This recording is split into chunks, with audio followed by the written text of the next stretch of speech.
Hi there, so I've got some bad news. I'm problematic, but I feel like everybody is in some way. Saying you're not problematic is like saying you're perfect and have absolutely no room for improvement, which is definitely not the case for me. I could work on a lot. You see, the other day, this post popped up on my Tumblr that was like, your fave is unproblematic, Edinger, and it went on to describe how I'm basically perfect, outlining all the good things I've done in the past, but what it really did was scare the crap out of me. Like, it was obviously meant as a nice thing, but all I saw was a giant pedestal being laid out for me. And the worst part about it is, when I reblogged it saying, guys, please, I feel a bit uncomfortable, don't put me on this pedestal, people then replied to it with, aw, he's so humble. Raise the pedestal. That is definitely not the solution. I see a lot of people bringing up old tweets from YouTubers trying to find ways to make them problematic, just like when everybody used to bring up those tweets from Viners saying things like, women should shave their arms. Now, of course, what you should see with that is, yes, it's a stupid tweet, it's a stupid thing to say, but that's because they're just a stupid kid. Trying to find ways to make someone problematic is stupid because everyone is problematic. It's what you do after you discover you're problematic that really makes you who you are. Do you respond with an apology? Do you respond with those terrible apologies like, I'm sorry you guys got offended? Or do you actually mean it? Do you want to change who you are to become a better person? Because that is really the way forward. I'm not trying to excuse anything problematic that anyone said in the past. What I'm saying is, when you're younger, you're not really yourself. You are who your parents brought you up to be. You are what your teachers taught you. You are what your friends taught you. You are kind of a combination of all these things, and yet not necessarily your own person yet because you're too much biased by what everyone else is telling you.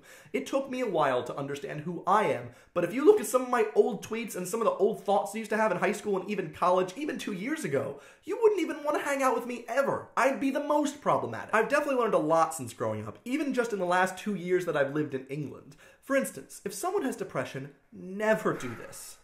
What's wrong? I don't know, I just feel depressed. Why don't you just be happy? Oh, you know what? I never thought of that!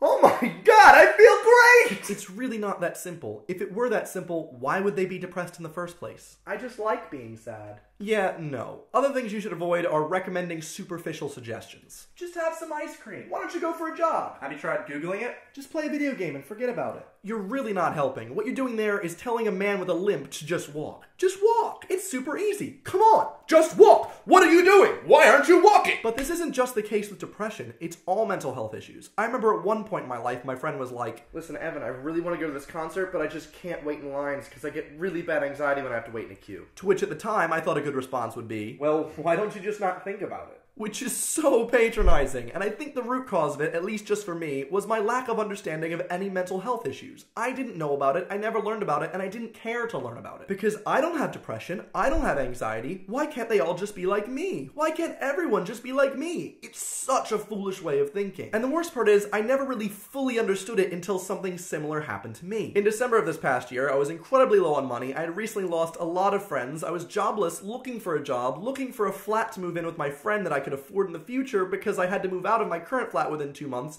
and I was still trying to make YouTube videos every week because I wanted to maintain that for personal goals, and at one point, I just couldn't handle it and I had a mental breakdown. I had my first massive anxiety attack. I had never had an anxiety attack before, so I had no clue what was going on. All I know is that everything inside of me was breaking down and wanted to sob, but yet when I kept trying to think about it rationally, I was like, why am I sad?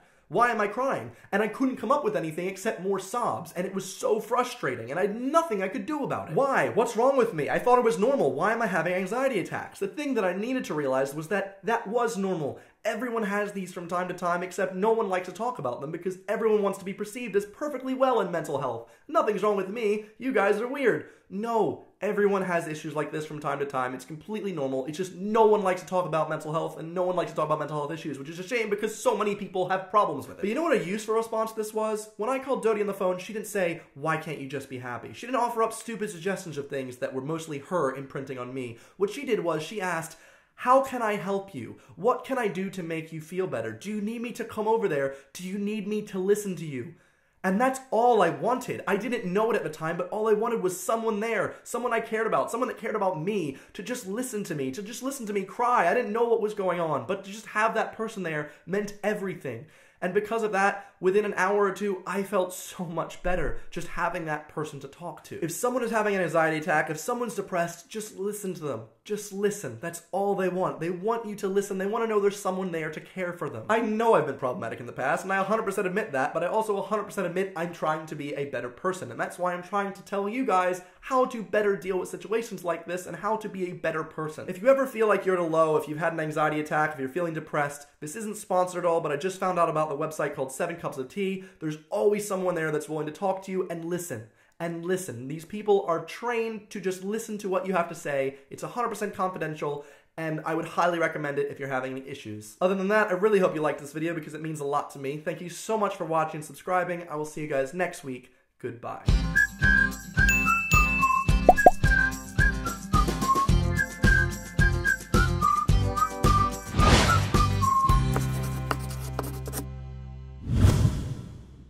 Hi, so I've got some bad news. My hair is not working! That is very bad news. Pause for cause. Just cause. Just cause. Yeah. There's so much footage I can't even use because there's helicopters everywhere. I'm gonna have to chop her up real good. The footage. No. Oh, I'm going to heli for that. No.